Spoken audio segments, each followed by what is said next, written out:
আমাদের জীবনটাই সার্থক হতো না। আর এখানে জন্মাষ্টমীটা এখানে এসে আমাদের খুব মজা হচ্ছে এবং খুব আনন্দ করছি। আমরা এই অনুষ্ঠানটাকে ভীষণভাবে এনজয় করছি। মায়াপুরে এখন জন্মাষ্টমী উৎসব চলছে, আর এই জন্মাষ্টমী উৎসব যদি আপনারা নিজেরা না আসেন, না ফিল করেন, তাহলে বুঝতেই পারবেন না এই উৎসবটা কতটাই সুন্দর। ইস্কন মায়াপুরে জন্মাষ্টমী অনুষ্ঠান যদি কেউ না দেখেন তাহলে প্রকৃতি জন্মাষ্টমী কাকে বলে এবং আমাদের এখানে জন্মাষ্টমী যেগুলি করানো হয় তার জীবনটা বৃথা। মানে ইস্কন মায়াপুরে জন্মাষ্টমী তাকে দর্শন করতে হবে, দেখতে হবে।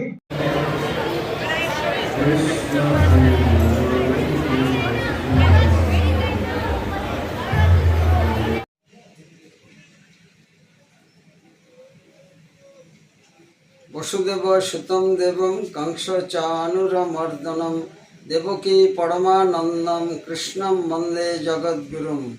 আজ শুভ জন্মাষ্টমী মহা মহোৎসব।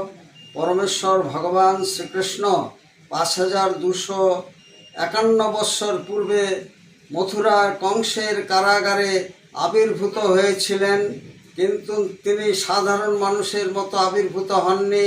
শঙ্খ চক্র গদা পদ্মধারী রূপে আবির্ভূত হয়েছিলেন এবং সমগ্র বিশ্বে প্রেম মৈত্রী ভালোবাসা প্রতিষ্ঠিত করেছিলেন। আজকের দিনেও তার সেই জীবন আদর্শ বাণী সমভাবে প্রযোজ্য। সমগ্র বিশ্বে ইস্কনের শাখা কেন্দ্র ছাড়াও হোয়াইট হাউস, কমন্স হাউসও এই জন্মাষ্টমী উৎসব পালন করা হচ্ছে। ইস্কন মায়াপুরে 3 দিন ব্যাপী অনুষ্ঠান চলছে। প্রথম দিন ছিল অধিবাস, দ্বিতীয় দিন ভোর 4:30 থেকে শ্রীকৃষ্ণের জন্মাষ্টমী উপলক্ষে সারাদিন ব্যাপী এবং মধ্যরাত্রি পর্যন্ত বিভিন্ন কার্যক্রম চলছে এবং তার পরবর্তী দিনে 27 তারিখে হবে নন্দোৎসব এবং ইস্কনের প্রতিষ্ঠাতা আচার্য এসি ভক্তিবেদান্ত স্বামী প্রভুপাদের 128তম শুভ আবির্ভাব জন্মজয়ন্তী। এই উৎসবকে কেন্দ্র করে দেশ বিদেশের লক্ষাধিক ভক্তবৃন্দ এখানে সমবেত হয়েছেন।